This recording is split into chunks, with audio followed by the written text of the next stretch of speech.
السلام علیکم ورحمۃ اللہ وبرکاتہ۔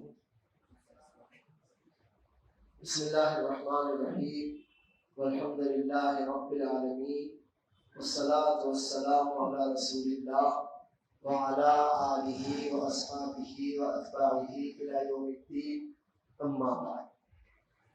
الحمدللہ، اللہ عز و جل کا فضل اور احسان ہے کہ ہم نے توحید اور شرک کے تعلق سے جو بھی بنیادی باتیں ہوتی ہیں قرآن اور سنت کی روشنی میں ان کو جاننے اور سمجھنے کی کوشش کی۔ بس میں آپ لوگوں سے یہ چاہوں گا کہ جو بھی آپ نے سیکھا ہے آپ ہمیشہ اسے اپنے دل اور اپنے دماغ میں رکھیں۔ جو بھی ہم نے توحید اور شرک کے تعلق سے 4 ہفتوں میں اللہ کی توفیق سے سیکھا ہے، علم حاصل کیا ہے، آپ ہمیشہ اسے اپنے دل میں، اپنے دماغ میں، اپنے ذہن میں رکھیں۔ کیونکہ ہوتا تو یہ ہے کہ بعض دفعہ، کئی دفعہ ہم فارمیلٹی نبھاتے ہوئے کوئی کورس کر تو لیتے ہیں، کچھ سیکھ لیتے ہیں، کچھ پڑھ لیتے ہیں، لیکن عمل نہ کرنے کی وجہ سے یا عمل کی نیت نہ ہونے کی وجہ سے وہ ساری باتیں ہمارے ذہن سے نکل جاتی۔ علم کی برکت عمل ہے، علم کی برکت عمل ہے۔ جو کچھ بھی قرآن کریم، اللہ عز و جل کا کلام ہم تک پہنچا ہے، سورۃ الفاتحہ سے لے کر سورۃ الناس، اور جو بھی اللہ کے رسول صلی اللہ علیہ وسلم کی مبارک احادیث، نبی کریم صلی اللہ علیہ وسلم کی سنت، نبی کریم صلی اللہ علیہ وسلم کی پاک سیرت، جو بھی ہم تک پہنچا دین ہمارا، اگر آپ یہ سمجھتے ہیں کہ یہ صرف علم کی حیثیت سے سینہ در سینہ، زبان در زبان منتقل ہو کر ہم تک پہنچا ہے تو یہ آپ کی غلط فہمی ہے۔ اگر آپ یہ سمجھتے ہیں کہ قرآن اللہ کا کلام الحمدللہ رب العالمین سے لے کر من الجنۃ والناس اور نبی کریم صلی اللہ علیہ وسلم کی بہت سی احادیث، مبارک حدیثیں، نبی کریم صلی اللہ علیہ وسلم کی پاکیزہ سیرت، جو کچھ بھی ہمارا دین ہم تک پہنچا ہے، اگر کوئی بندہ یہ سمجھتا ہے کہ یہ بس ایک علم ہے جو سینہ در سینہ اور زبان در زبان منتقل ہو کر ہم تک پہنچا ہے تو یہ اس کی غلط فہمی ہے۔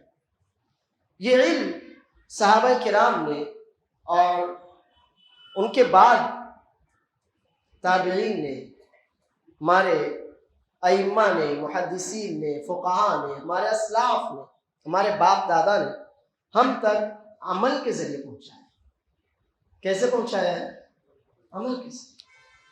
اگر وہ عمل نہ کرتے صحابہ کرام یا پھر تابعین جو بھی، تو ہرگز یہ علم ہم تک نہیں پہنچ سکتا تھا۔ عبداللہ بن عمر رضی اللہ عنہما کہتے ہیں کہ ہم رسول اللہ صلی اللہ علیہ وسلم سے 10 آیتیں سیکھتے تھے۔ کیا؟ 10 آیتیں۔ ہم نبی کریم صلی اللہ علیہ وسلم سے قرآن کریم کی 10 آیتیں سیکھتے تھے، ان کا علم اور عمل۔ کیا سیکھتے تھے؟ ان کا علم اور عمل۔ جب ان 10 آیتوں میں جو کچھ علم کے پہلو ہوں، پوائنٹس ہوں، جو کچھ عمل کے پہلو ہوں، پوائنٹس ہوں، جب وہ مکمل ہو جاتا تو ہم نیکسٹ اگلی 10 آیتیں سیکھتے تھے۔ آج ہمارا حال یہ ہے کہ ہم صرف علم برائے علم سیکھ لیتے ہیں، ورنہ عمل سے اکثر دفعہ محرومی ہوتی ہے۔ تو یہ نہیں ہونا چاہیے۔ اس سلسلے میں ایک واقعہ امام احمد، امام اہل سنہ والجماعہ رحمہ اللہ کا جاننا ہمارے لیے بہت مفید ہوگی۔ امام احمد رحمہ اللہ نے ایک حدیث پڑھی کہ رسول اللہ صلی اللہ علیہ وسلم نے حجامہ، کچنا، سنگھی، تینوں نام ہیں اس کے، آپ جانتے ہوں گے ماشاءاللہ۔ آج کل تو یہ ہمارے یہاں پر بہت زیادہ ہوتا بھی ہے، نہ تجربے کار سارے لوگ اس میں قسمت آزماتے ہیں، کس کو کیا معلوم پڑا پیسہ کھڑا ہو گیا، ایسا نہیں، وہ باقاعدہ ایک فن، وہ باقاعدہ ایک علم۔ تو امام احمد بن حنبل رحمہ اللہ نے ایک حدیث پڑھی کہ رسول اللہ صلی اللہ علیہ وسلم نے حجامہ کروایا اور حجامہ کرنے والے کو 1 دینار دیا۔ کتنا دیا؟ 1 دینار بہت بڑی رقم ہوتی تھی اس زمانے میں، سونے کا سکہ، بہت بڑی رقم ہوتی تھی، 4 گرام سے زیادہ سونا اس میں لگتا تھا، اور وہ جو اجرت تھی وہ اس کا 10واں حصہ رہی ہوگی، جو اجرت تھی وہ 10واں حصہ رہی ہوگی۔ لیکن امام احمد بن حنبل رحمہ اللہ نے یہ حدیث پڑھی کہ رسول اللہ صلی اللہ علیہ وسلم نے حجامہ کروایا تو حجامہ کرنے والے صحابی کو 1 دینار دیا۔ تو انہوں نے بھی حجامہ کروایا اور کرنے والے اس حجام کو 1 دینار۔ اس زمانے میں بھی 1 دینار بہت زیادہ ہوتا تھا، اور حجامہ کرنے والے کی اجرت اتنی نہیں ہوتی تھی، بہت کم تھی اس سے۔ لیکن کیوں انہوں نے 1 دینار دیا؟ وہ کہتے تاکہ میں اس حدیث پر عمل کرنے کی سعادت پا سکوں جسے میں نے پڑھا تھا، اس حدیث پر عمل کرنے کی سعادت مجھے مل سکے جسے میں نے پڑھا تھا۔ تو علم اگر برائے عمل ہے، علم اگر عمل کے لیے ہے تو یقیناً قابل تعریف ہے اور ہونا چاہیے، اور وہی علم آگے کی نسل میں منتقل ہوتا ہے جو عمل کے ساتھ ہے، وہی علم آگے کی نسل میں منتقل ہوتا ہے جو عمل کے ساتھ۔ آپ کے سینے میں توحید ہے، اللہ کرے ہو، اسی پر جیے مرے انشاءاللہ۔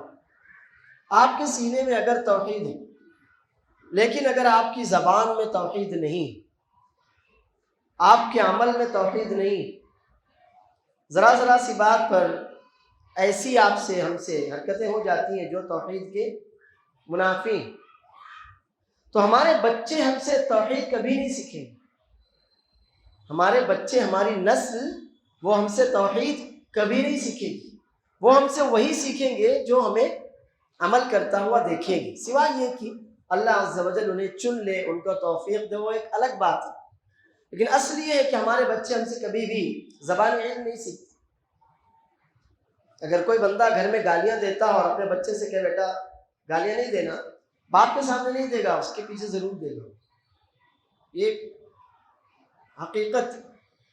تو توحید کا علم جسے ہم حاصل کر رہے ہیں، یہ اگر ایک فارمیلٹی ہے تو بہتر ہے کہ ہم حاصل نہ کریں، بہتر ہے کہ ہم حاصل نہ کریں، تاکہ کل اللہ کو کہہ تو سکے اللہ ہم جاہل تھے۔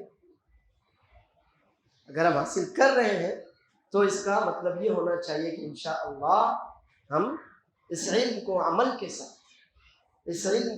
کے ساتھ جوڑیں گے، اور ہماری آئندہ نسلوں میں اس علم کو عمل کے ساتھ منتقل کریں گے انشاءاللہ۔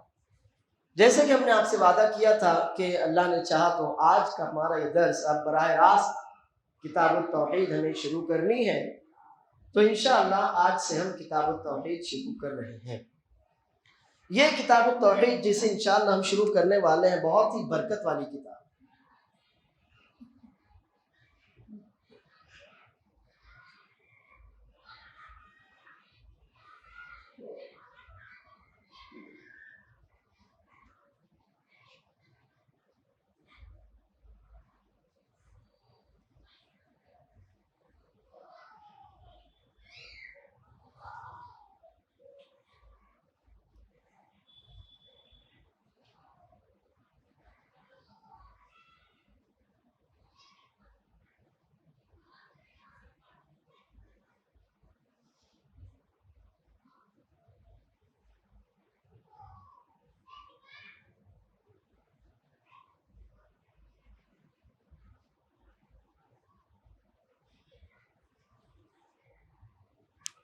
انشاءاللہ اس کتاب میں ہم توحید کے مسائل سیکھیں گے، سمجھیں گے۔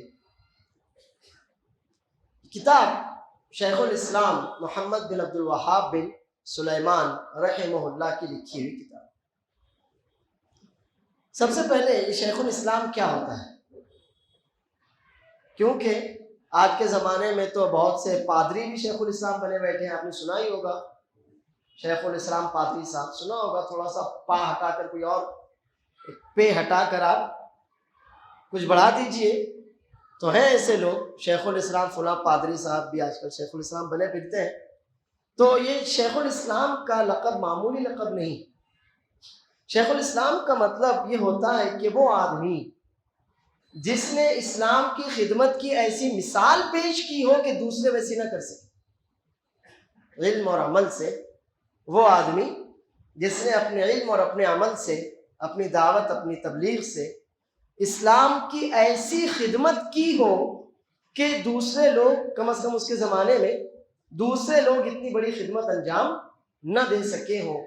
تو ایسے بلند ترین علم، عمل، اخلاق، کردار، خدمت والے آدمی کو یہ لقب دیا جاتا ہے شیخ الاسلام. شیخ الاسلام محمد بن عبد الوہاب بن سلیمان، یہ ان کا پورا نام ہے. اپنے آپ کو جب بھی ہم انٹروڈیوس کروائیں تو دادا کے نام سے انٹروڈیوس کروانا چاہیے.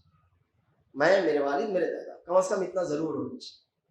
ہم جب بھی اپنا انٹروڈکشن کروائیں تو اتنا ضرور ہونا چاہیے کہ ہم اپنے باپ اور اپنے دادا تک کے نام سامنے والے کے سامنے رکھیں. شیخ الاسلام محمد بن عبد الوہاب بن سلیمان التمیمی. تمیمی یہ عربوں کا ایک قبیلہ ہے، اور اس قبیلے کی خصوصیت میں ایک حدیث یہ سن لیجئے. اللہ کے رسول صلی اللہ علیہ وسلم فرماتے ہیں کہ دجال کے مقابلے میں سب سے زیادہ سخت اسی قبیلے کے لوگ ہیں. اور یہ تو ہم اپنی آنکھوں سے دیکھ رہے ہیں، اپنے کانوں سے سن رہے ہیں کہ اس کتاب نے کیسے کیسے دجال کا کیا کیا حشر کیا. تو جیسے جو بھی دجال آئیں گے سب سے زیادہ سخت اسی قبیلے کے لوگ ہوں گے، قبیلہ بنو تمیم.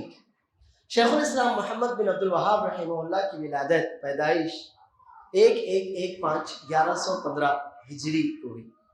شیخ الاسلام محمد بن عبد الوہاب رحمہ اللہ کی پیدائش سعودی عرب کے علاقے نجد میں 1115 ہجری کو ہوئی، اور اللہ عز و جل نے طویل عمر سے ان کو نوازا. اللہ رب العالمین نے طویل عمر سے ان کو نوازا، اور وفات 1206 ہجری میں، وفات 1206 ہجری میں ہوئی. ابھی یہ 1444 ہجری ہمارا ہے، تو آپ سوچ لیجئے تقریباً ان کی وفات ہو کر بھی تقریباً 250 سال، ان کی وفات ہو کر بھی تقریباً 250 سال کچھ کم ہو گئے.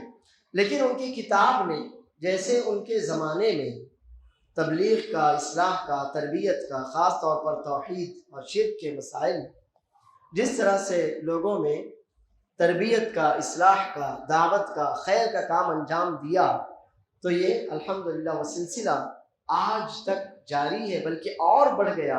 اور اللہ سے امید ہے کہ انشاءاللہ اس کتاب کا نفع، اس کتاب کا خیر اور اس کتاب کی برکت بڑھتی ہی چلی جائے گی. اس کی وجہ یہ ہے کہ امام مالک رحمہ اللہ سے کہا گیا کہ آپ ایک چھوٹی سی کتاب مرتب کر رہے ہیں، الموطا. امام مالک کی ایک کتاب ہے حدیث اور فقہ کے درمیان، الموطا. آپ ایک چھوٹی سی کتاب لکھ رہے ہیں الموطا. اس کو کون پڑھے گا؟ کیونکہ آپ کے زمانے میں لوگوں نے اور بھی بڑی بڑی حدیث کی کتابیں لکھی.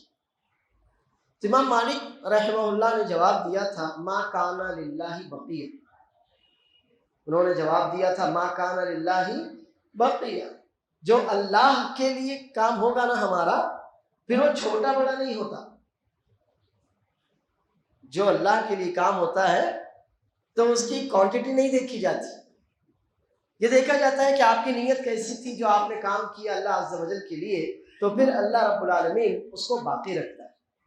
تو اللہ عز و جل اس کام کو، آپ کی اس خدمت کو باقی رکھتا ہے اور آپ کے لیے صدقہ جاریہ بنا دیتا ہے. تو امام مالک کی موطا آج موجود ہے، اور ان کے زمانے میں لکھی ہوئی سینکڑوں لوگوں نے جو کتابیں لکھی تھیں، آج ہمیں ان کے نام بھی نہیں معلوم. تو یہی حال ہوتا ہے کسی بھی کام کو سچی نیت سے کرنے کا. ما کان للہ بقیہ، جو اللہ عز و جل کے لیے ہوتا ہے وہ باقی رہتا ہے. اللہ خود فرماتا ہے فَأَمَّا الزَّبَدُ فَيَذْهَبُ جُفَاءً وَأَمَّا مَا يَنْفَعُ النَّاسَ فَيَمْكُثُ فِي الْأَرْضِ. 13واں پارہ سورہ رعد کی یہ آیت ہے کہ جو گھاس پھوس کچرا ہوتا ہے نا، وہ تو ویسے ہی چلا جاتا ہے، اس کو کچھ کوئی پوچھتا نہیں، اس کو کوئی نہیں پوچھتا. لیکن جو بھی لوگوں کے فائدے کی چیز ہوتی ہے تو اللہ عز و جل اسے زمین میں باقی رکھتا ہے. جو بھی لوگوں کے فائدے کی چیز ہوتی ہے تو اللہ عز و جل اسے زمین میں باقی رکھتا ہے. تو آپ اللہ کے لیے کام کرنا سیکھیے، نیت خالص اور سچی رکھیے. اللہ عز و جل آپ کے تھوڑے سے کام میں اتنی برکت دے گا کہ وفات کے بعد بھی آپ کا نامہ اعمال انشاءاللہ بند نہیں ہو سکے گا. آپ اللہ عز و جل کے لیے سچی نیت سے تھوڑا سا کام کیجیے. اللہ کو آپ کا زیادہ کام چاہیے بھی نہیں، لیکن سچی نیت سے خلوص سے آپ نے کچھ بھی کام کیا، کسی کو علم سکھایا، عمل کر کے بتایا، ایک سنت نبی صلی اللہ علیہ وسلم کی لوگوں تک نہیں پہنچی تھی، لوگوں میں عمل نہیں تھا، آپ نے اس سنت کو لوگوں کے درمیان زندہ کر دیا، تو امید اللہ عز و جل سے کہ آپ مر جائیں گے لیکن انشاءاللہ آپ کے مرنے کے باوجود آپ کا نامہ اعمال بند نہیں ہوگا. اس میں آپ کا وہ کار خیر plus plus plus plus plus ہوتا اور درج ہوتا آپ کے اکاؤنٹ میں انشاءاللہ جاری رہے گا. اللہ عز و جل ہمیں بھی توفیق دے کہ کچھ ایسا کر جائیں کہ مرنے کے بعد انشاءاللہ وہ ہمارے لیے صدقہ جاریہ بنے. اب یہ اس کتاب کا اور اس کتاب کے لکھنے والے مؤلف شیخ الاسلام محمد بن عبد الوہاب رحمہ اللہ کا تھوڑا سا انٹروڈکشن تھا. یہ کتاب شروع ہو رہی ہے اس بات کے بیان سے کہ ہر انسان کو سوچنا چاہیے وہ پیدا کیوں ہوا. ہر انسان کو سوچنا چاہیے کہ وہ پیدا کیوں ہوا. نہیں ہوتا تو کیا ہوتا؟ دنیا اس کے بغیر تو ختم ہونے والی نہیں تھی. میں یہاں موجود ہوں، میں نہیں ہوتا کوئی اور ہوتا، میں نہیں ہوتا تو کوئی اور ہوتا. میرے بغیر دنیا کا کوئی کام بند نہیں ہوتا. ایک آدمی جاتا ہے دوسرے 4 اس کی جگہ لے لیتے ہیں، 4 جاتے ہیں اگلے 16 اس کی جگہ لے لیتے ہیں. تو کسی کے ہونے اور نہ ہونے سے اللہ عز و جل کے دین کو بلکہ دنیا کو بھی کوئی فرق نہیں پڑتا. انسان کا جو بھی دائرہ کار ہے وہ بہت لمیٹیڈ ہے، بہت ہی محدود، بہت تھوڑا ہے. یعنی آپ اگر نہ رہیں گے تو زیادہ فرق بس آپ کے گھر والوں کو پڑے گا. تھوڑے دنوں کے بعد آپ کے دوست بھی بھول جائیں گے آپ کو. آپ کے شہر والے تو ویسے بھی 90% شہر والے آپ کو نہیں پہچانتے، تو ان کو ویسے بھی کوئی فرق نہیں پڑتا. تو انسان کو یہ سوچنا چاہیے کہ اتنی بڑی دنیا میں جس میں اربوں لوگ ہیں، میں کیوں ہوں؟ دوسرے کیوں ہیں وہ جانے بھائی، وہ دوسرے کیوں ہیں، میں سوچوں کہ میں کیوں ہوں. تو اس کتاب کی شروعات اسی بات کے بیان سے ہو رہی ہے کہ جب تک انسان اپنے مقصد کو، دنیا میں آنے کی جو غرض اس کو نہیں جانے گا، اس پر دھیان نہیں دے گا، اس کو نہیں سوچے گا، نہیں سمجھے گا، تب تک وہ کیوں ہے، کیا ہے، کب تک ہے، اس سے اس کو کوئی فرق نہیں پڑتا. اور اگر ایسا ہے تو اس میں اور دوسری جو مخلوقات ہیں ان میں کوئی فرق نہیں رہ جاتا. چنانچہ بہت ضروری ہے کہ ہم یہ سوچیں آخر اللہ عز و جل نے مجھ کو کیوں پیدا کیا، مجھ کو کیوں پیدا کیا. اللہ عز و جل مجھے نہ پیدا کرتا تو اللہ کا تو ویسے بھی نقصان ہونے والا نہیں تھا. ہم اتنے بڑے نہیں ہوئے کہ اللہ عز و جل کو فائدہ نقصان پہنچا سکے. پوری مخلوق مل کر بھی اللہ عز و جل کو اگر حمد میں لگ جائے تو فائدہ نہیں پہنچا سکتی، اور اللہ کی ناشکری کفر میں لگ جائے تو اللہ کو نقصان نہیں پہنچا سکتی. اللہ عز و جل سب سے بلند ہے، برتر ہے، اعلیٰ ہے، ارفع ہے، اور اللہ رب العالمین کو کسی کی کوئی حاجت، کوئی ضرورت نہیں. تو اب آخر اللہ عز و جل نے مجھے کیوں پیدا کیا، بہت زیادہ ضروری ہے یہ سوال. یہ جو کیوں ہے نا، یہ معمولی نہیں. کیوں سوال معمولی نہیں. یہ کیوں کیوں کیوں ہی انسان کو آگے پہنچاتا ہے. جتنے بھی سائنسداں آپ نے سنے ہوں گے، پڑھے ہوں گے، دیکھا ہوگا ان کے بارے میں، تو یہی ہوا جو انہوں نے. یہ اب آپ کے سامنے کیمرہ ہے، یہ لائٹ ہے، تو یہ کیسے، کیوں انہوں نے کھوج تو پہنچے وہ، اور ایک وہ چیز آپ کو دی جس سے آپ فائدہ اٹھا. تو اللہ عز و جل نے قرآن کریم میں اس بات پر بہت زور دیا. کیوں کا مطلب ہوتا ہے غور و فکر کرنا. ہمارے چھوٹے چھوٹے بچے ہم سے سوال کرتے ہیں، بہت چھوٹے چھوٹے سوال کرتے ہیں. ہم 2 سوال کے جواب دیتے ہیں، باقی کے 10 میں ان کو بھگا دیتے ہیں، کیونکہ ہمارا موبائل ہمارے پاس ہوتا ہے یا دوسرے کام ہمارے پاس ہوتے ہیں. ہم 1 سوال کا جواب دیتے ہیں، باقی کے 9 سوال ہم گول کر جاتے ہیں. دراصل بہت سے سوالوں کے جواب ہم کو خود ہی معلوم نہیں ہوتے. بچہ چھوٹا ہے، 3 سال 4 سال 5 سال 7 سال کا بچہ ہے، وہ کون سے سوال کرے گا آپ سے؟ وہ تو نہیں کرے گا نا جو پی ایچ ڈی ہولڈر سے یا IAS کینڈیڈیٹ سے کیے جائیں. ایسے سوال نہیں کرتا بچہ، چھوٹے سوال کرتا ہے. لیکن مسئلہ یہ ہے کہ ہم کو خود ہی نہیں معلوم. مسئلہ یہ ہوتا ہے کہ ہم کو خود ہی نہیں معلوم ہوتا اس کا جواب کیا ہوگا، تو ہم کیا کرتے ہیں پھر ایک آدھے سوال کا جواب بیچ میں دیتے ہیں اور باقی کے سوالات انسنے کر کے بچے کو بھگا دیتے ہیں۔ تو ہم نے کبھی بھی اپنے دماغ کو اس بات پر ڈالا ہی نہیں کہ کیوں۔ اللہ عز و جل نے جہاں بھی کہا نا یتفکرون یعقلون، اس کا مطلب ہوتا ہے کیوں۔ قرآن میں غور و فکر کرنا کیوں، یعنی آپ کیوں کے ذریعے ہی تو غور و فکر تک پہنچیں گے نا۔ اب یہ آسمان، یہ کائنات روزانہ بڑھتی جا رہی ہے، پھیلتی جا رہی ہے، قرآن تو کہتا ہی ہے وَالسَّمَاءَ بَنَيْنَاهَا بِأَيْدٍ وَإِنَّا لَمُوسِعُونَ، 27واں پارہ سورۃ الذاریات، کہ اس آسمان کو ہم نے قوت سے بنایا اور ہم اس کو پھیلاتے جا رہے ہیں۔ اس کائنات کو اللہ نے قوت سے بنایا اور اس کو اللہ عز و جل پھیلاتا جا رہا ہے۔ تو یہ کائنات جو ہماری یونیورس ہے، جس میں گیلیکسیز ہیں، جس میں ہماری چھوٹی سی نظر نہ آنے والی دنیا ہے، نظر نہیں آتی ہے ہی اتنی چھوٹی، ایک سورج میں 13 لاکھ دنیایں بیٹھ جائیں، اتنی چھوٹی۔ تو یہ اللہ عز و جل آخر کیوں پھیلا رہا ہے اس دنیا کو، کیا فائدہ ہے، کیا مقصد ہے؟ یہ بادل کیوں لٹکے رہتے ہیں، گرتے کیوں نہیں زمین پر؟ اگر زمین میں کشش ہے تو گرتے کیوں نہیں زمین پر؟ کوئی بھی چیز اگر اسے اوپر بھیجنا ہو تو پہلے نیچے کیوں دبایا جاتا ہے، راکٹ وغیرہ کو، کیوں؟ تو اللہ عز و جل نے جو بھی کائنات کے اصول قرآن کریم میں بیان کیے، سورج چلتا ہے، چاند چلتا ہے، چاند چھپتا ہے، چاند بڑا ہوتا ہے، سورج ایک حد، اس کی ایک منزل ہے، اس منزل سے نکلتا ہے، اس منزل تک جاتا ہے، پھر آپ کو نظر نہیں آتا، کشتیاں تمہاری اتنا وزن لے کر سمندر میں چلتی چلی جاتی ہیں، اور بہت سے جو اللہ عز و جل نے بیان کیے نا، ان کے پیچھے آپ پائیں گے کہ یتفکرون، یتدبرون، یعقلون، یہی پائیں گے آپ۔ تو اس کا مطلب ہوتا ہے کیوں، غور و فکر کرنا۔ کب ہوگا غور و فکر کہ آخر ایسا کیوں ہے؟ تو جب تک یہ کیوں ہم اپنی ذات پر لاگو نہیں کریں گے تب تک کوئی کام بننے والا نہیں ہے۔ تو اس کتاب کی شروعات ہی کیوں سے ہوئی کہ آپ پہلے اپنے آپ کو سوچنے کا پابند بناؤ، میں کیوں ہوں؟ میں نہیں ہوتا تو کیا بگڑ جاتا؟ میں نہیں ہوتا تو اللہ عز و جل کا کیا نقصان ہو جاتا؟ میں نہیں ہوتا تو میں نہیں ہوتا، تو یہ سمجھ لیجیے کہ آپ نہیں ہوتے تو کچھ نہیں ہوتا، کوئی فرق نہیں پڑتا کسی کو۔ آپ ہیں تو کس کو کیا فرق پڑ رہا ہے کہ آپ نہیں ہوں گے تو فرق پڑ جائے گا۔ تو ضروری ہے کہ میں یہ جو کیوں ہے اس کو اپنی ذات پر لاگو کروں، میں کیوں ہوں، اللہ تعالیٰ نے مجھے کیوں پیدا کیا، یہ ہے آج کا ہمارا درس۔ تو اللہ عز و جل نے اس کا جواب دیا کہ دیکھو گھبراؤ مت، ہم نے ایزی کر دیا تمہارا مقصد، بس تم سوچو تو کیوں، تو وہ ہمارا پیدائش کا مقصد ہے وَمَا خَلَقْتُ الْجِنَّ وَالْإِنسَ إِلَّا لِيَعْبُدُونَ۔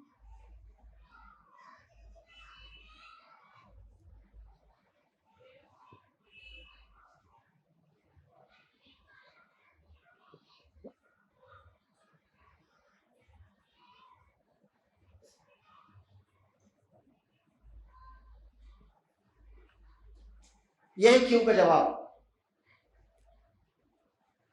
اللہ عز و جل فرماتا ہے 27واں پارہ سورۃ الذاریات وَمَا خَلَقْتُ الْجِنَّ وَالْإِنسَ، جنوں اور انسانوں کو، تو جن ہم سے پہلے ہیں اس لیے ان کا پہلے ذکر ہے۔ جنوں کی پیدائش ہم سے بہت پہلے ہے، اللہ معلوم کتنے پہلے ہے، ہمیں نہیں معلوم، لیکن اتنا ہے کہ وہ ہم سے پہلے ہیں، کیونکہ جن فرشتوں کو سجدہ کرنے کا حکم دیا گیا تو ان میں جن بھی تھا، اور وہی جو ابلیس تو وہ جن تھے یہاں پر ہم سے پہلے، اللہ عز و جل نے ہم سے پہلے ان کو پیدا کیا۔ تو اللہ فرما رہا ہے کہ جنوں کو اور پھر انسانوں کو پیدا کرنے کا صرف ایک ہی مقصد ہے بس، اور وہ ہے اللہ کی عبادت۔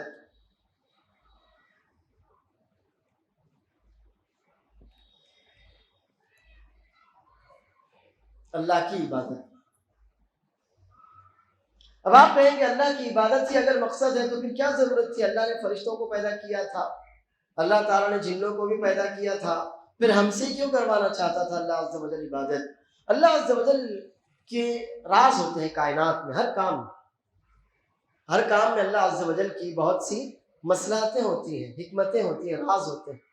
ہماری عقل ابھی اتنی بڑی نہیں ہوئی کہ اللہ تعالیٰ کے ہر راز کو، ہر حکمت اور ہر مصلحت کو ہم سمجھ سکیں، جان سکیں، یہ ہمارے لیے ناممکن ہے، لیکن کچھ باتوں پر سوچا ضرور جا سکتا ہے۔ وہ یہ کہ رہا مسئلہ فرشتوں کا، تو فرشتوں میں خواہش شہوت ہے ہی نہیں، فرشتوں میں خواہش اور شہوت نہیں ہے، یعنی ان سے کوئی گناہ نہیں ہوتا.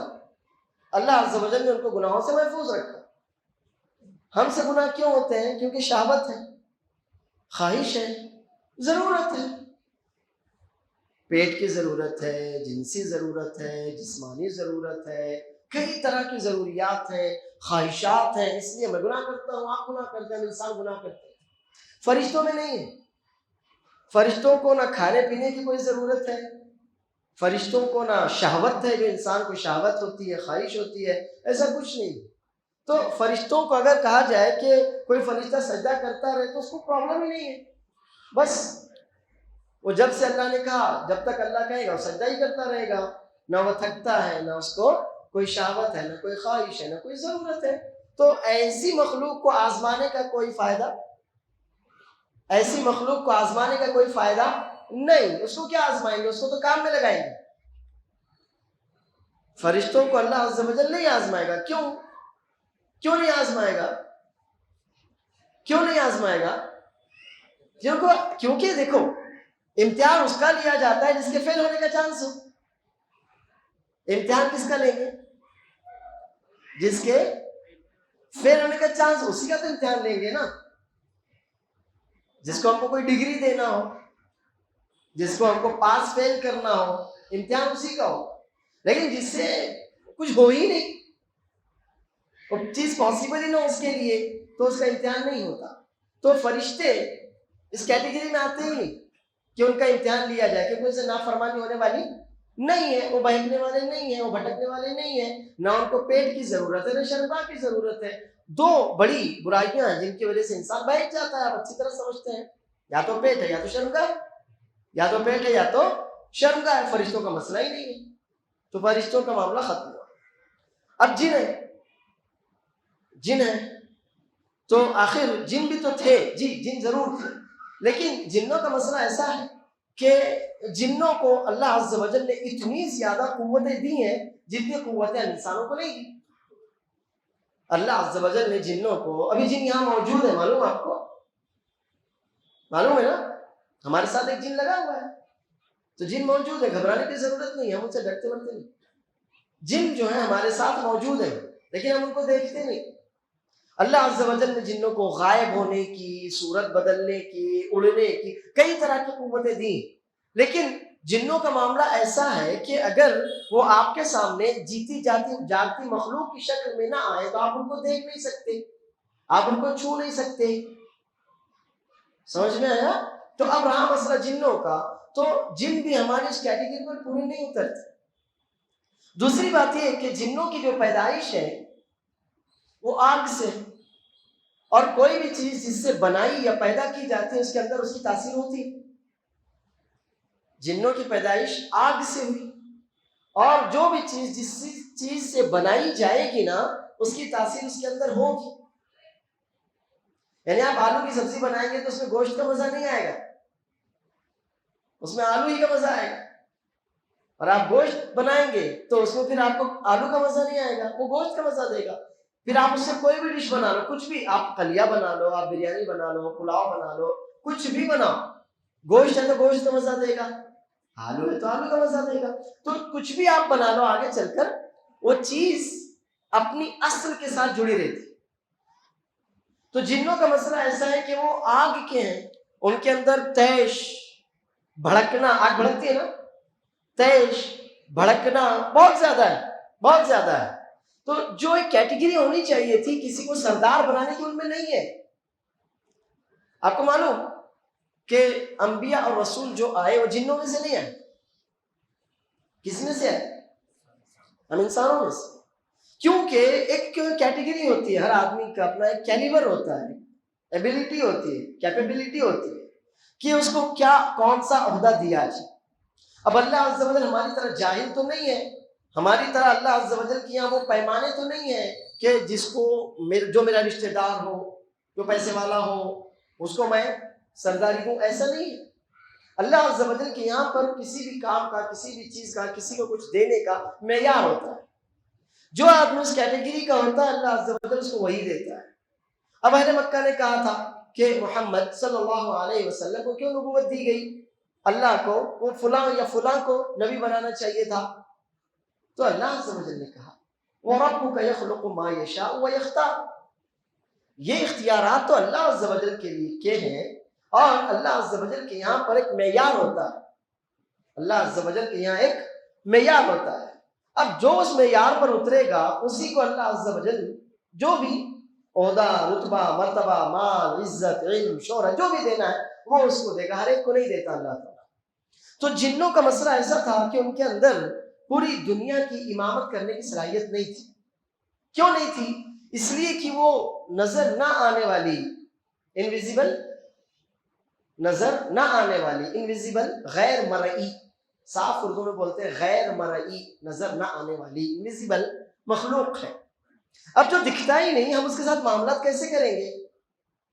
جو دکھتا ہی نہیں ہم اس کے ساتھ معاملات نہیں کر سکتے، اور وہ دنیا کا حاکم یا آقا یا سردار نہیں بن سکتا، ممکن نہیں، وہ دکھتا ہی نہیں، چھو نہیں سکتے ہم اس کو، وہ اڑنے کی صلاحیت رکھتا ہے، وہ غائب ہونے کی صلاحیت رکھتا ہے، وہ شکل بدلنے کی صلاحیت رکھتا ہے، تو یہ ساری جو چیزیں الگ الگ ہیں نا وہ اس کو اللہ عز و جل کے معیار سے گھٹا دیتی۔ نہیں، تو امام بننے کا لائق نہیں ہو سکتا، تو فرشتوں کے ساتھ بیٹھ کر عبادت کر، باقی تو امام بننے کے لائق نہیں، امام بننے کے لائق نہیں، جو اللہ عز و جل کے معیارات ہیں ان پر تو کھڑا نہیں اترتا۔ تو اب ضرورت تھی کہ ایک ایسی مخلوق پیدا کی جائے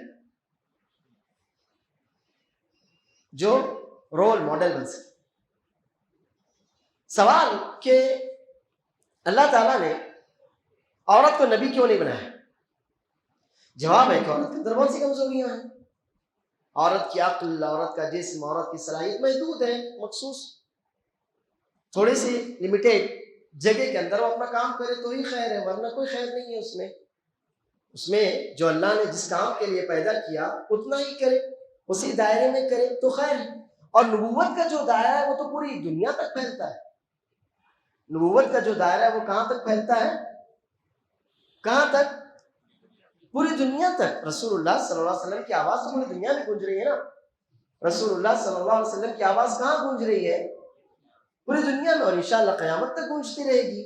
تو یہ جو کام ہے اس کے لیے اللہ نے مردوں کو چنا، کیونکہ مرد کی آواز جو گونجتی ہے دنیا میں اپنی حیات میں بھی اور اپنے مرنے کے بعد بھی۔ تو اب ضرورت تھی کہ جن تو فرشتے ہٹ گئے، جن ہٹ گئے، اب بچہ کون؟ بچے ہم۔ اللہ عز و جل نے فرمایا اِنَّا عَرَضْنَا الْأَمَانَةَ عَلَى السَّمَاوَاتِ وَالْأَرْضِ وَالْجِبَالِ، یہ جو امانت ہے نا توحید کی، اللہ عز و جل کی جو امانت ہے اللہ نے آسمانوں، زمین، پہاڑوں سب پر پیش کی تھی، لیکن ہوا یہ کہ اشفقنا منہا، انہوں نے کہا نہیں ہم اس کے لائق نہیں، ابینا، انہوں نے انکار کر دیا۔ پھر کیا ہوا؟ اللہ نے ہم سے کہا، ہم نے قبول کیا۔ اللہ نے وہ امانت کس کے پاس پیش کی؟ انسان۔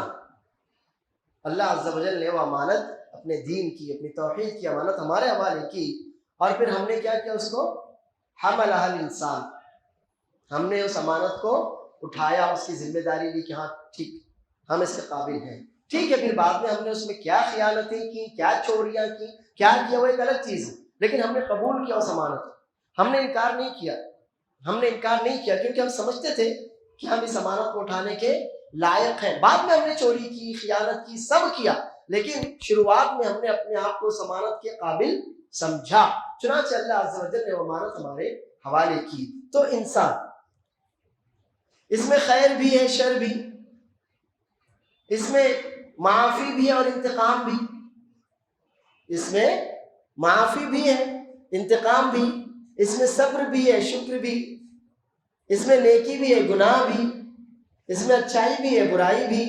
اپنے جیسوں کے لیے رول ماڈل بننے کی پوری صلاحیت،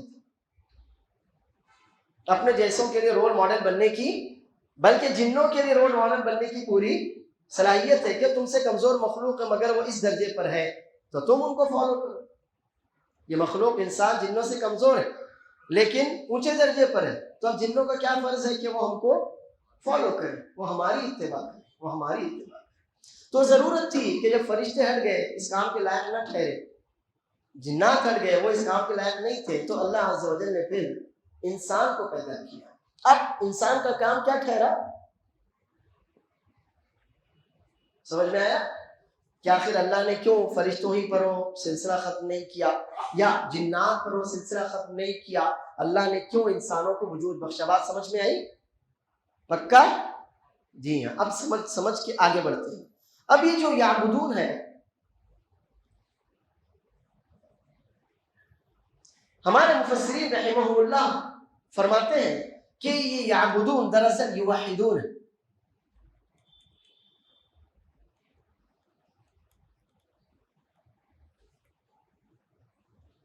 توحید، یہ کیا ہے دراصل؟ عبادت، توحید. اس لیے کہ توحید عبادت کی جان ہے. جیسے طہارت نماز کے لیے سنت ہے یا فرض ہے؟ سنت ہے. اگر طہارت نہ ہو تو نماز ہو جاتی؟ نہیں ہوتی نا. طہارت یہ جو ہے یہ نماز کے لیے شرط ہے. جس طہارت کی ضرورت ہے آپ کو وہ والی طہارت. غسل کی حاجت ہے تو غسل کرو، غسل کی حاجت نہیں ہے، وضو کی حاجت ہے تو وضو کرو. دو آدمی کھڑے، مثلا میں کھڑا ہوں، ایک آدمی میرے بازو میں کھڑا ہے، وہ طہارت سے اس نے وضو کی، آ کر 4 رکعتیں پڑھی. میں ویسے ہی چلا آیا، آ کر 4 رکعتیں پڑھی، مجھے وضو کی حاجت ہی نہیں کیا. تو ہم دونوں میں سے کس کی نماز ہوگی؟ کس کی ہوگی؟ طہارت والے کی ہوگی نا. کیوں؟ اس نے بھی سیم، میں نے بھی سیم پڑھا. میں نے تو اور آدھے گھنٹے تک لمبی نماز پڑھا، پھر بھی میری وہ نماز شرعاً اس نماز کو نماز کہا ہی نہیں جائے گا. شریعت اس نماز کو نماز کہے گی ہی نہیں. نہیں. کیوں نہیں کہے گی؟ کیونکہ طہارت نہیں تھی. تو عبادت شرعاً، شریعت کے اعتبار سے کوئی بھی عبادت ہو ہی نہیں سکتی جب تک اس میں کیا نہ ہو؟ توحید نہ ہو. جب تک اس میں کیا نہ ہو؟ توحید نہ ہو. تو جس طرح سے نماز کے لیے طہارت شرط ہے، بغیر طہارت پڑھی گئی 1 نہیں 1,00,000 بھی اگر نمازیں ہیں تو شرعاً ایسی نماز کو نماز نہیں کہا جائے گا. شریعت ایسی نماز کو نماز نہیں کہتی. تو بالکل یہی حال ہماری عبادت کا بھی ہے. توحید کی اہمیت سمجھیے. توحید کے بغیر آپ کی کوئی عبادت قبول، توحید کے بغیر کسی کی بھی کوئی بھی عبادت اللہ عز و جل کے یہاں قبول ہونے والی نہیں ہے. تو یہ جو توحید ہے نا، یہ کسی بھی عبادت کی روح ہے، جان. کسی بھی عبادت کے لیے شرط ہے کہ اگر آپ کی عبادت توحید پر ہے تو ہوگی وہ قبول اللہ عز و جل کے یہاں. اور اگر اس میں بنیادی شرط توحید نہیں پائی گئی تو اللہ عز و جل کو پھر آپ کے اس کام کرنے کی کوئی ضرورت نہیں ہے. تو اچھی طرح جان لیجئے کہ کوئی بھی عبادت اللہ عز و جل کے یہاں اس وقت تک عبادت قرار نہیں پا سکتی جب تک اس میں کیا نہ ہو؟ توحید نہ ہو. اسی لیے ہم جو کہتے ہیں نا کہ ہم عقیدے پر، توحید پر جو اتنا زور دیتے ہیں، اس کی وجہ یہ ہے کہ میرے بھائی اگر تیرے یہاں توحید نہیں ہے تو تو پوری زندگی روزے رکھ لے، رات کو بھی رکھ لے، لیکن تیرا وہ روزہ اللہ عز و جل کے یہاں قبول ہونے والا نہیں ہے. اگر تیرے یہاں توحید نہیں ہے تو پوری زندگی عمرے کر لے، روز کر، لیکن وہ اللہ عز و جل کے یہاں قبول ہونے والا نہیں. کفار مکہ نے کیا کیا تھا؟ وہ تو بیچارے حرم کے پاسبان تھے. کفار مکہ جو تھے وہ کس کے پاسبان تھے؟ اللہ کے گھر کے. اللہ کے گھر کے متولی تھے، عمرے کرتے تھے، حج کرتے تھے، لیکن قبول ہوا کیا؟ کیوں نہیں ہوا؟ توحید نہیں تھی. بس ہمیشہ یاد رکھنا. تو اسی لیے ہمارے علماء نے لیعبدون کا معنی بتایا، لیوحدون، توحید، اللہ عز و جل کی توحید کو لازم کرنے، اللہ عز و جل کی توحید پر ثابت رہنے کے لیے، اور صرف توحید کے ساتھ، توحید کی بنیادوں پر اللہ عز و جل کی عبادت کے لیے اللہ نے ہم کو پیدا کیا. مسئلہ کلیئر ہے؟ مسئلہ کلیئر ہے؟ جی. اب ہوا یہ کہ میں پیدا تو ہو گیا، میں پیدا ہوا، آپ پیدا ہوئے، لیکن یہ بھول گئے کیوں پیدا ہوئے. یہ بھول گئے کہ کیوں پیدا ہوئے تھے. تو اللہ عز و جل نے دوسرا انتظام کیا. اللہ عز و جل نے کیا کیا؟ ہمارے خیر کے لیے ایک نیا انتظام کیا. اور وہ انتظام یہ تھا کہ اس نے ہر زمانے میں، ہر علاقے میں، ہر امت میں رسول بھیجے. اللہ تعالیٰ نے ہر زمانے میں، ہر علاقے میں اور ہر امت قبیلے میں رسول بھیجے. کبھی کبھی تو ایسا ہوا کہ ایٹ اے ٹائم ایک ہی علاقے میں کئی رسول بھی آئے. کبھی کبھی تو ایسا بھی ہوا کہ ایک ہی علاقے میں ایک ہی ٹائم میں کئی رسول بھی آئے. جیسے عیسیٰ علیہ السلام اکیلے نہیں تھے، ان کے ساتھ اور کون تھا؟ زکریا تھے، یحییٰ تھے، ہے نا. عیسیٰ علیہ السلام اکیلے نہیں تھے، ان کے ساتھ زکریا تھے، یحییٰ تھے. خود موسیٰ علیہ السلام بھی اکیلے نہیں تھے، ذات ہارون بھی تھے. اکیلے تو ہمارے نبی صلی اللہ علیہ وسلم تھے، یا اور بہت سے صحابہ کرام اکیلے تھے. تو کہنا یہ ہے کہ اب ہوا یہ کہ میں تو بھول گیا میں کیوں پیدا ہوا. میں نے کبھی غور ہی کرنے کی کوشش نہیں کہ میں کیوں پیدا ہوا. بس پیدا ہوا، 3 سال کا ہوا، امی ابا نے نرسری میں ڈالا، نرسری سے KG کرتے ہوئے 10ویں تک پہنچے، 10ویں کے بعد کام میں لگ گئے، ختم. تھوڑا آگے بڑھے، شادی ہوئی، 4 بچے بھی مر گئے. سوچیں کیوں پیدا ہوا. یہی ہونا، یہی کیا امت کا جو حال ہے وہ یہی ہے. نہ میں کوئی غلط بات کر رہا ہوں، نہ کوئی مذاق، کوئی جوک. اٹس ناٹ جوک، یہ حقیقت. اکثر امت کا یہی حال ہے. ماں باپ نے اسکول میں بھرتی کیے، کبھی گیا کبھی نہیں گیا، 10ویں فیل پاس ہوا، کام میں لگ گیا، تھوڑا بڑا ہوا، شادی ہوئی، 8 10 15 بچے ہوئے، مر گیا، ختم. ہے نا، کبھی غور ہی نہیں کیا. تو اللہ عز و جل نے کیا کیا، چونکہ اس کے ناموں میں سے ایک نام ہے الرحمن، اس کے ناموں میں سے ایک نام ہے الرحیم، اس کے ناموں میں سے ایک نام ہے السلام، اس کے ناموں میں سے ایک نام ہے الرؤوف، اور ایسے اللہ کے پیارے پیارے بہترین نام. تو جو نام ہے اللہ عز و جل کے، وہ ایٹریبیوٹ، وہ صفات، وہ اچھائیاں، وہ خوبیاں پائی جاتی ہیں. اللہ وحدہ لا شریک کے جو نام ہے نا، جو کچھ بھی، تو اللہ تعالیٰ نے ایسے ہی نام نہیں رکھ لیا، بلکہ اس کی جو اچھائیاں، جو صفات، جو کوالٹیز، جو خوبیاں، جو ایٹریبیوٹس پائی جاتی ہیں، اسی اعتبار سے اللہ تعالیٰ کے نام. تو اب اس کی حکمت کا، اس کی مہربانی کا، اس کی شفقت کا، اس کی محبت کا تقاضا یہ ہوا کہ ان جاہلوں کے لیے، جاہلوں کے لیے جن کو کوئی پرواہ نہیں کیوں پیدا ہو گئے، رسول بھیجے جائیں. کیا کیا جائے؟ رسول بھیجے جائیں. تو اللہ تعالیٰ نے سلسلہ شروع کیا. نوح علیہ السلام، ابراہیم علیہ السلام، موسیٰ علیہ السلام، پھر عیسیٰ علیہ السلام، پھر آخری محمد رسول اللہ صلی اللہ علیہ وسلم. انبیاء رسول بہت آئے. جب یہ کہا ہر امت میں بھیجے، ہر علاقے میں بھیجے، ہر زمانے میں بھیجے، تو بہت آئے، لیکن چند ایک کے نام ہم کو معلوم ہے بس. اور ان چند ایک میں سے چند ہی ہیں جو دنیا کے لیے رول ماڈل بن سکتے ہیں. رہتی دنیا کا ہر آدمی، ہر جتنے بھی انبیاء اور رسول آئے، سب رول ماڈل تھے، لیکن جنہیں اللہ عز و جل نے ان کا بھی سردار بنایا، وہ وہی نام ہے جو میں نے بھی آپ کے سامنے ذکر کیے. نوح علیہ السلام ہے، پھر ابراہیم علیہ السلام ہے، پھر موسیٰ علیہ السلام ہے، پھر عیسیٰ علیہ السلام ہے، پھر سب سے آخر میں سید الاولین والآخرین رحمت للعالمین محمد صلی اللہ علیہ وسلم ہے، جن کے نام پر ابھی ہم گانے بجانے والے ہیں. گائیں گے، بجائیں گے آپ لوگ؟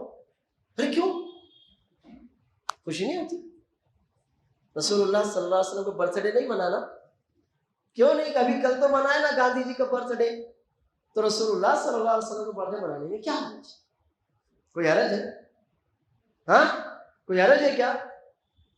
ہے کیا حرج؟ رسول اللہ صلی اللہ علیہ وسلم کا برتھ ڈے منانے میں آپ کو کیا پرابلم ہے؟ غیروں کا طریقہ ہے، ہمارا طریقہ نہیں ہے. چلیے اللہ آپ لوگوں کو برکت دے. دیکھیے رسول اللہ صلی اللہ علیہ وسلم یا کسی بھی نبی کی ولادت یا پیدائش یا موت، اس سے دین کو کوئی فرق نہیں پڑتا. کسی بھی نبی کی ولادت یا موت سے دین کو کوئی فرق نہیں پڑتا.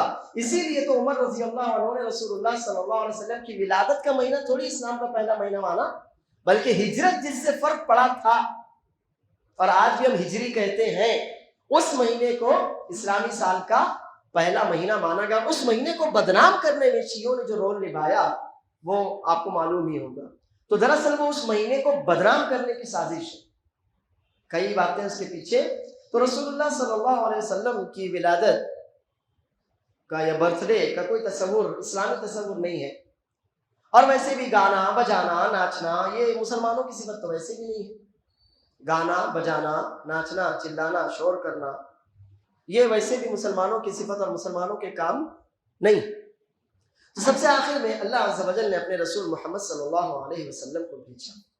ان انبیاء اور رسولوں کے جو بہت سے کام تھے، ان میں سے سب سے اہم، بنیادی، مرکزی کام ایک ہی تھا۔ کیا تھا؟ بس توحید تھا۔ رسول اللہ صلی اللہ علیہ وسلم پر قرآن کریم کی جو دوسری آیت نازل ہوئی وہ سورہ مدثر ہے۔ کون سی ہے؟ سورۃ المدثر۔ اس میں اللہ نے فرمایا یا ایھا المدثر، ارے اٹھو، چلو کیا لگا رکھا ہے، اتنا بڑا کام کرنا ہے، سوئے پڑے گا۔ یا ایھا المدثر، چادر اوڑھ کر لیٹ گئے تھے۔ آپ کو معلوم ہوگا رسول اللہ صلی اللہ علیہ وسلم کی کیا حالت تھی، اتنے تکلیف پریشانی میں، آپ کو سمجھ میں نہیں آ رہا تھا۔ ایب نارمل، کوئی نارمل بات نہیں تھی نا، وہ ایک ایب نارمل چیز تھی جس کو آپ سمجھ نہیں پا رہے تھے۔ تو اللہ عز و جل نے کہا اٹھو، چلو کیا لگا رکھا ہے، وقت فرصت ہی کہاں، کام ابھی باقی ہے، نور توحید کا اتمام ابھی باقی ہے۔ اللہ نے فرمایا یا ایھا المدثر، چادر اوڑھ کے پڑے ہو، قم، اٹھو چلو، فانذر، لوگوں کو خبردار کرو شرک سے، وربک فکبر، اپنے رب کی بڑائی سے اب دنیا کو بھرو، وثیابک فطہر، اپنے عقیدے کو، اپنے دل کو، اپنے کپڑوں کو، اپنے لباس کو صاف رکھو، پاک رکھو، عقیدہ خراب نہ ہو، لباس خراب نہ ہو تمہارا۔ والرجز فہجر، یہ جو کفر ہے، شرک ہے، بت ہے، ان کو چھوڑو، یہ اس لائق نہیں ان کو پکڑا جائے، ان کو رکھا جائے۔ تو اللہ عز و جل نے قرآن کریم کی جو دوسری آیتیں نازل کی نا، ان میں توحید کی بات کی، اور پھر پورا قرآن کریم توحید ہے۔ الحمدللہ رب العالمین توحید ہے، تو من الجنۃ والناس بھی توحید۔ پورا قرآن کریم شروع سے آخر تک ایک ہی دعوت دیتا ہے، اور وہ کیا ہے؟ وہ توحید ہے، وہ توحید ہے، اس کے علاوہ کچھ نہیں۔ قرآن کریم پڑھیے، قرآن کریم آپ، الحمدللہ رب العالمین میں توحید ہی تو ہے۔ اور پھر قل اعوذ برب الناس میں کیا ہے؟ توحید ہی ہے، ملک الناس، الہ الناس ہے کہ نہیں؟ الہ بھی مانا توحید، الوہیت۔ تو آپ پڑھ ڈالیے الحمدللہ رب العالمین، جو توحید سے شروعات ہو رہی ہے، تو من الجنۃ والناس، پورا قرآن کریم توحید پر ہے۔ اب ہوا یہ کہ ہم تو بھولنے والے تھے، ہم کو تو معلوم بھی نہیں کہ اللہ تعالیٰ نے ہم سے ایسا کوئی وعدہ بھی لیا، اور ہم نے اللہ عز و جل سے وعدہ بھی کیا تھا، اور ہماری پیدائش کا مقصد تھا۔ تو اللہ عز و جل نے ہم پر رحم، کرم، فضل، احسان کرتے ہوئے رسولوں کا سلسلہ جاری کیا، لیکن اس سلسلے کا خاتمہ بھی ضروری تھا۔ اس سلسلے کا، کیونکہ دیکھو، باپ اپنے بچے کو کب تک ہاتھ پکڑ کر چلاتا ہے؟ بڈھا ہونے تک؟ کب تک؟ ہر باپ چاہتا ہے نا کہ بچہ اپنے قدموں پر کھڑا ہو جائے، ہر باپ چاہتا ہے۔ جب ہم جو مرنے والے خود ہیں، ہم کیوں جب یہ چاہتے ہیں، تو اللہ عز و جل تو پوری کائنات کا خالق، وہ بھی چاہتا ہے کہ اپنے پیروں پر کھڑے رہو، وہ بھی چاہتا ہے کہ اب تم اپنے پیروں پر کھڑے رہو، اتنے مضبوط ہو جاؤ، اپنے دل میں، اپنے دماغ میں، اپنے جسم میں، اپنے کیریکٹر میں اتنے مضبوط ہو جاؤ۔ تو کیا ہوا؟ اللہ عز و جل نے انگلی پکڑ کر جو چلانے والا سلسلہ تھا، اس کو کیا کیا؟ ختم کر دیا۔ بس اب محمد صلی اللہ علیہ وسلم رول ماڈل آ گئے، اب کسی اور کی کوئی ضرورت نہیں۔ رسول اللہ صلی اللہ علیہ وسلم پورے انسانوں، جنوں، سب کے لیے، جن جن کا امتحان مقصود، جن جن کا امتحان ہونا ہے، ان کے لیے اب رسول اللہ صلی اللہ علیہ وسلم اسوۃ الحسنہ، رول ماڈل، آئیڈیل ہیرو بن کر آ گئے۔ تو اب کسی کی کوئی ضرورت باقی نہیں رہی۔ تو اللہ عز و جل نے اسی توحید کو یاد دلانے کے لیے انبیاء اور رسولوں کا سلسلہ جاری کیا۔ نوح علیہ السلام پہلے رسول ہیں۔ جب میں نے کہا نوح علیہ السلام پہلے رسول ہے، تو آپ کہہ سکتے نہیں شیخ آپ غلط بول رہے ہیں، نوح علیہ السلام پہلے تو شیس بھی تھے، خود آدم علیہ السلام اور ادریس، تو ان کا یہ کہاں گئے؟ کون جواب دے گا اس میں، یہ کہاں گئے؟ جب ہم کہتے ہیں نوح علیہ السلام پہلے رسول ہیں، تو اس کا کیا مطلب ہے؟ کافروں کے درمیان جن بھیجا گیا سب سے پہلے وہ نوح علیہ السلام ہے۔ ان سے پہلے جو قومیں تھیں ان میں برائیاں تھیں، لیکن شرک نہیں تھا۔ نوح علیہ السلام سے پہلے جتنی بھی نسلیں تھیں، قومیں تھیں، ان میں برائیاں تو ہوں گی نا، برائیاں تو تھیں، لیکن کیا نہیں تھا؟ اکبر الکبائر نہیں تھا۔ شرک سب سے بڑی برائی، شرک سب سے بڑا جرم ہے۔ ہم نے اس کو ثابت کیا تھا آپ کے سامنے، آپ بھول گئے ہوں گے، کہ یہ ڈائریکٹ اللہ کے حق پر ڈاکہ ڈالنا ہے۔ لہٰذا یہ سب سے بڑا جرم، سب سے بڑا ظلم ہوا۔ تو نوح علیہ السلام سے پہلے جو نسلیں تھیں ان میں بہت سی برائیاں رہی ہوں گی، لیکن کیا نہیں تھا؟ شرک نہیں تھا۔ تو سب سے پہلے جو قوم شرک میں، بت پرستی میں، خرافات میں، کفر میں مبتلا ہوئی وہ کس کی قوم تھی؟ نوح علیہ السلام کی۔ اس لیے جب ہم کہتے ہیں کہ سب سے پہلے رسول نوح علیہ السلام ہے تو اس کا مفہوم سمجھ میں آیا نا، کہ سب سے پہلے وہ رسول جنہیں کافروں کو دعوت دینے کے لیے بھیجا گیا وہ نوح علیہ السلام ہے، اور سب سے آخری رسول محمد صلی اللہ علیہ وسلم۔ اب جو میرا اللہ سے وعدہ تھا وہ میں بھول چکا تھا، تو اللہ عز و جل نے کیا کیا؟ پھر اسے یاد دلانے کے لیے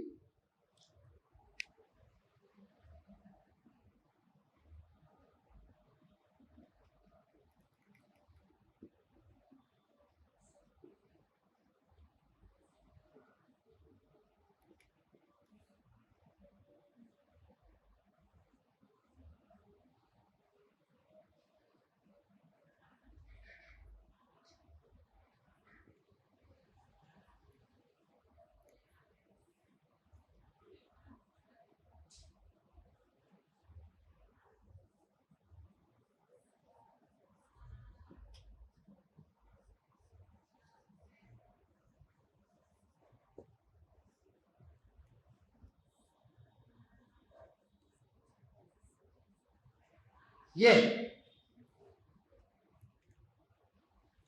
وَلَقَدْ بَعَثْنَا فِي كُلِّ أُمَّةٍ رَسُولًا، ہم نے جو آپ سے کہا کہ اللہ تعالیٰ نے ہر امت میں، تو ظاہر ہے امت کا مطلب الگ الگ قوم قبیلے کے لوگ، تو زمانے بھی الگ ہوتے ہیں سب کے، اور علاقے بھی الگ ہوتے ہیں۔ الگ الگ قوم اور قبیلے کے جو لوگ ہوتے ہیں ان کے زمانے بھی الگ ہوتے ہیں اور ان کے علاقے بھی الگ ہوتے ہیں۔ تو وَلَقَدْ بَعَثْنَا فِي كُلِّ أُمَّةٍ رَسُولًا، ہم نے یقیناً، وَلَقَدْ بے شک، یقیناً تحقیق شدہ بات ہے کہ ہم نے ہر امت میں، قبیلے، نسل، ہر امت میں ایک رسول، کوئی نہ کوئی رسول ضرور بھیجا۔ ہر امت میں ہم نے کوئی نہ کوئی رسول ضرور بھیجا۔ ان رسولوں کی دعوت کا نقطۂ آغاز، سینٹرل پوائنٹ، مین پوائنٹ، بنیادی نقطہ یہ تھا، ان کی کل دعوت یہی تھی۔ رسولوں کی کل دعوت کیا تھی؟ یہی تھی۔ کیا؟ ان اعبدوا اللہ۔ کیا نام دیا ہم نے اس کو؟ جی، واجتنبوا الطاغوت۔ کیا نام دیا اس کو؟ شرک۔ ان رسولوں کی دعوت کا نچوڑ، خلاصہ، مین، بنیادی پوائنٹ جس پر پوری دعوت گھومتی تھی وہ یہی تھی کہ صرف اللہ کی عبادت کرو۔ وَاجْتَنِبُوا، بچو، دور ہو جاؤ، اجتناب کرنا، بچنا، پرہیز کرنا، دور ہو جانا۔ اب طاغوت، اللہ کے علاوہ جس کی بھی عبادت کی جائے، یعنی شرک، باطل معبود، جھوٹے معبود، گدھا، گھوڑا، کتا، سور، گائے، جو کچھ بھی ہے وہ طاغوت۔ تو یہ ہے ہمارا کلمہ، یہی ہے ہمارا، کیا ہے ہمارا کلمہ؟ بس یہی ہے ہمارا کلمہ، یہی ہے لا الہ الا اللہ، یہی ہمارا کلمہ ہے، اور وہ یہ ہے ان اعبدوا اللہ واجتنبوا الطاغوت۔ لا الہ یہ ہے، اور ان اعبدوا اللہ کیا ہے؟ الا اللہ۔ لا الہ نفی، اللہ کے علاوہ سارے کے سارے کی کیا کر دی ہم نے؟ نفی کر دیا، ختم کر دیا۔ نفی کرنا یعنی ختم کر دینا، ہٹا دینا ان کو۔ تو اللہ کے علاوہ جتنے بھی ہم نے ان سب کو کیا کر دیا؟ ختم کر دیا، کسی کوئی ہے ہی نہیں۔ اور مانا تو صرف ایک کو، اور وہ کس کو مانا؟ جو اس لائق ہے۔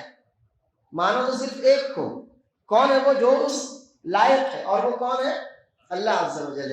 اب ہم چونکہ بھول چکے تھے یا اتنی توفیق نہیں تھی کہ اپنے مقصد تخلیق، پیدا ہونے کے مقصد کو سوچ سکے، سمجھ سکے، لہٰذا اللہ عز و جل نے ہم پر بڑا احسان کیا اور ہمیں سکھانے، سمجھانے، بتانے اور اللہ سے کیا ہوا وعدہ یاد دلانے کے لیے، ہمیں سکھانے، سمجھانے، بتانے اور اللہ سے کیا ہوا وعدہ یاد دلانے کے لیے اللہ تعالیٰ نے بے شمار رسول بھیجے، انبیاء بھیجے، اور ان سب کو یہ حکم دیا کہ آپ کی دعوت کا جو مین پوائنٹ ہونا چاہیے، جو بنیادی نقطہ ہونا چاہیے، جو مرکزی سینٹرل پوائنٹ ہونا چاہیے وہ یہ کہ آپ کی دعوت خالص کائے کی دعوت ہو، توحید کی دعوت ہو. آپ کی دعوت خالص توحید کی دعوت ہونا چاہیے. تو یہ ہے ہم انسانوں کے پیدا ہونے کا مقصد، جسے آج مختصراً ہم نے پہلے سبق کی شکل میں جانا اور سیکھا ہے. ابھی یہ سبق بھی باقی ہے اور انشاءاللہ کافی کچھ مسئلے اس کے تحت اور ہمارے سامنے آنے والے ہیں. وباللہ التوفیق وصلی اللہ وسلم وبارک علی نبینا محمد. آپ میں سے کسی کا کوئی سوال ہو تو آپ پوچھ رہے ہیں کہ نبی اور رسول میں کیا فرق ہے. کئی دفعہ نبی اور رسول دونوں کو ایک ہی میننگ میں استعمال کیا جاتا ہے. کئی دفعہ نبی اور رسول دونوں کو ایک ہی معنی میں بھی استعمال کیا جاتا ہے. لیکن اگر آپ اس کا فرق تھوڑی گہرائی سے جاننا چاہیں تو شیخ الاسلام ابن تیمیہ رحمہ اللہ نے لکھا ہے کہ ہر رسول نبی ہوتا ہے لیکن ہر نبی رسول نہیں ہوتا. سمجھاؤں گا، ڈرو مت. ہر رسول نبی ضرور ہوتا ہے لیکن ہر نبی رسول نہیں ہوتا. وہ یہ ہے کہ نبی وہ ہیں جنہیں اللہ عز و جل نے اپنے سے پہلے والے یا اپنے ساتھ والے رسول کی اتباع کا حکم دیا. نبی وہ ہیں جنہیں اللہ عز و جل نے بنیادی طور سے، تھوڑی بہت باتیں تو ظاہر ہے ان کی طرف وحی کی شکل میں آئیں گی، بنیادی طور سے اللہ عز و جل نے انہیں یہ حکم دیا ہے کہ آپ سے پہلے جو رسول گزرے یا آپ کے ساتھ جو رسول موجود ہیں آپ ان کی پیروی کیجئے، ان کی اتباع کیجئے، ان کو فالو کیجئے. اور کچھ باتیں جو وقت اور زمانے کے اعتبار سے بدلتی ہوتی بدلی گئیں. سمجھ میں آیا نبی کا ڈیفینیشن؟ کہ نبی وہ ہیں جنہیں اللہ عز و جل نے اپنے سے پہلے والے یا اپنے ساتھ والے رسول کی اتباع کرنے کا حکم دیا. چند ایک باتیں جو ضرورت کے اعتبار سے تھی وہ تو آنی تھی، لیکن بنیادی طور سے ان کو الگ کوئی شریعت نہیں دی گئی. کہا گیا کہ یہی جو ہے یہی آپ کی گائیڈ لائن ہے، آپ کو اسی کو فالو کرنا، اسی پر چلنا، چند باتوں کو چھوڑ کر جو ضرورت کے اعتبار سے گھٹتی بڑھتی رہی. تو وہ نبی اور رسول اللہ عز و جل نے جنہیں یہ حکم دیا کہ آپ سے پہلے جو رسول گزرے ان کی پیروی کیجئے اور ساتھ میں یہ نئی شریعت بھی آپ. رسول جنہیں اللہ عز و جل نے یہ تو حکم دیا کہ جو آپ سے پہلے رسول گزرے ان کی یہ شریعت ہے، یہ آپ کو اختیار کرنی ہے، اور اسی کے ساتھ ساتھ ایک کیا دے رہے ہیں ہم آپ کو، نئی شریعت بھی آپ کو دی جا رہی ہے. مثلا عیسیٰ علیہ السلام تورات کو فالو کرتے تھے. عیسیٰ علیہ السلام اصلاً بنیادی طور سے کون سی کتاب کی اتباع کرتے تھے؟ تورات کی. لیکن اللہ عز و جل نے اس کے علاوہ کو ایک اور کتاب دی نا، وہ کون سی تھی؟ انجیل، جو شریعت بنی. تو عیسیٰ علیہ السلام رسول ہیں کہ ان کو ایک نئی شریعت بھی دی گئی اور یہ بھی حکم دیا گیا کہ آپ تورات کو بھی فالو کریں گے. ہمارے نبی محمد صلی اللہ علیہ وسلم اللہ عز و جل نے فرمایا ثم اوحینا الیک ان اتبع ملت ابراہیم حنیفا. اے نبی صلی اللہ علیہ وسلم ہم نے آپ کو یہ حکم دیا، آپ کی طرف وحی کی کہ آپ کس کی ملت کی پیروی کیجئے. تو حج کس کا ہے؟ حج تو انہی کا ہے نا. قربانی کس کی ہے؟ بہت سے کام ہیں، یہ تو ایک دو مثال. تو بنیادی طور سے یہ جو ملت ہے، یہ جو دین ہے، یہ کس کا ہے؟ دین ابراہیمی. بنیادی طور سے یہ جو دین ہے یہ کون سا دین ہے؟ دین ابراہیمی ہے. لیکن آگے جو ہم کو شریعت دی گئی یہ شریعت ابراہیم علیہ السلام کی شریعت سے کیسی ہے؟ الگ ہے. بہت سے قوانین ہیں، بہت سے سسٹم ہیں، بہت سی عبادتیں ہیں، وہ ابراہیم علیہ السلام سے ہٹ کر ہیں. کچھ کم ہو گئی، کچھ بڑھ گئی. کچھ چیزیں زمانے اور وقت کے اعتبار سے کیا ہو گئی؟ کم ہو گئی، اور کچھ چیزیں زمانے اور وقت کے اعتبار سے بڑھ گئی. واللہ اعلم. تو یہ فرق ہے نبی اور رسول. سوال کیا کہ اللہ تعالیٰ نے جنوں اور انسانوں کو اپنی عبادت کے لیے پیدا کیا، تو جن اللہ کی عبادت کیسے کر سکتے ہیں جبکہ وہ شیطان؟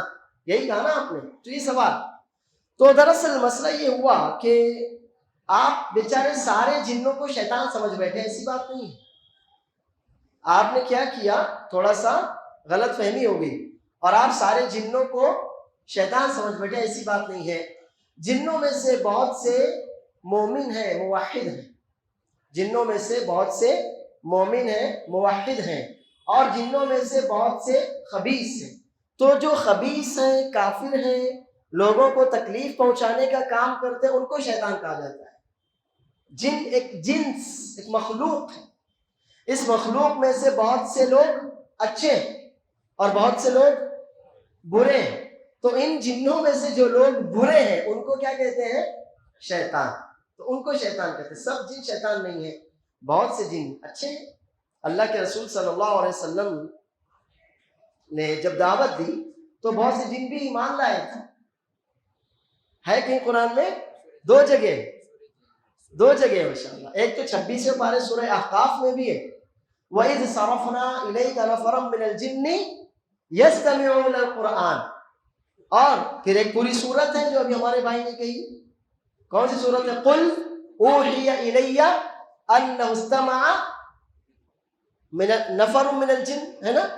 تو جن ایک مخلوق ہے، ان میں اچھے بھی ہیں برے بھی ہیں.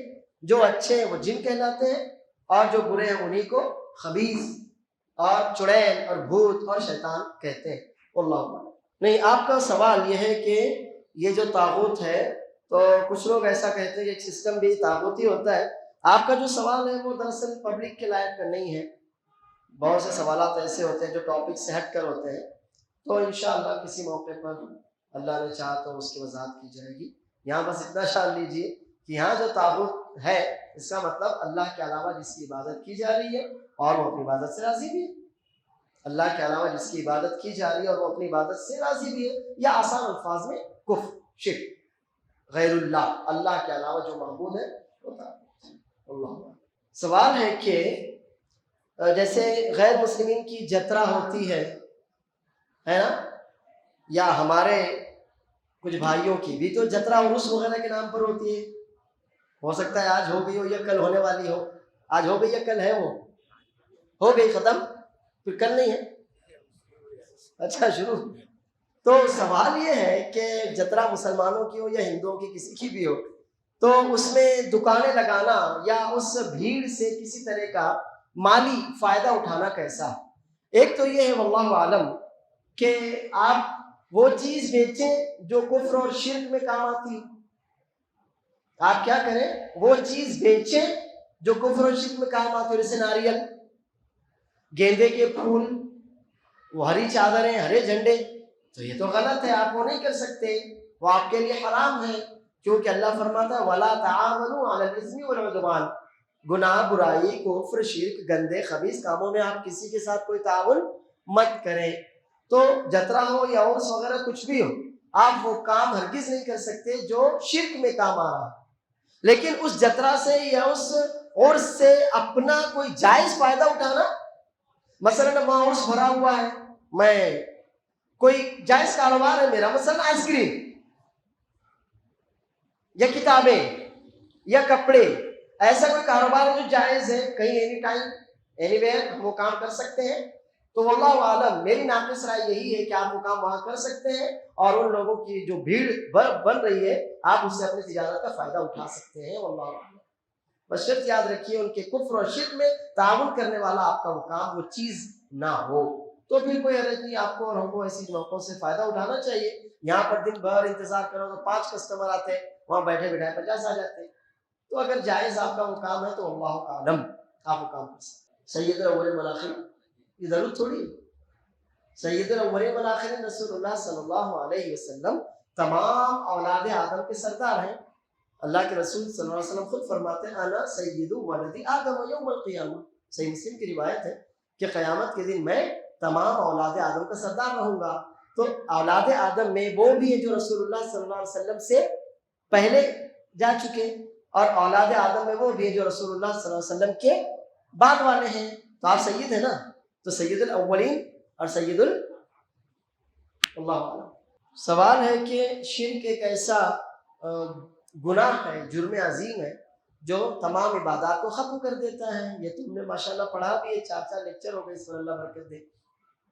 تو ہمارے بہت سے بھائی ہیں جو شرک کرتے ہیں، شرک میں مبتلا ہیں، اللہ ہدایت دے ان کو.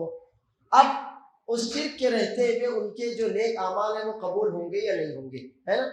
تو دیکھیے ان کے جو نیک اعمال ہیں، ان کے جو برے اعمال ہیں وہ جانے. ہم کو قرآن و سنت معلوم ہے کہ جو شرک کرتا ہے اس کے اعمال برباد ہو جاتے ہیں. باقی کوئی آدمی کا تو میرے بارے میں کیا ہے بھائی، تو جان، تیرا رب جانے. ہم کو جو معلوم ہے وہ کیا ہے کہ ایک آدمی اگر شرک، وہ بھی کھلا ہوا شرک کرتا ہے تو اس کے اعمال برباد ہو جاتے ہیں. باقی ایک ایک آدمی کو پکڑ پکڑ کر اس پر حکم لگانا، یہ ہمارا کام نہیں ہے، یہ ہمارا کام نہیں ہے. ہم اس کو قرآن و سنت بتا دیں گے کہ قرآن یہ کہتا ہے، نبی کریم صلی اللہ علیہ وسلم یہ فرماتے ہیں، اب بات ختم ہوئی. ہم کسی کو پکڑ پکڑ کر اس پر کافر اور مشرک کا حکم لگانے کا حق نہیں رکھتے. وباللہ التوفیق وآخر دعوانا الحمدللہ رب العالمین. اللہ عز و جل کی توفیق ہوئی تو انشاءاللہ اگلے ہفتے ملاقات ہوگی. السلام علیکم ورحمۃ اللہ وبرکاتہ.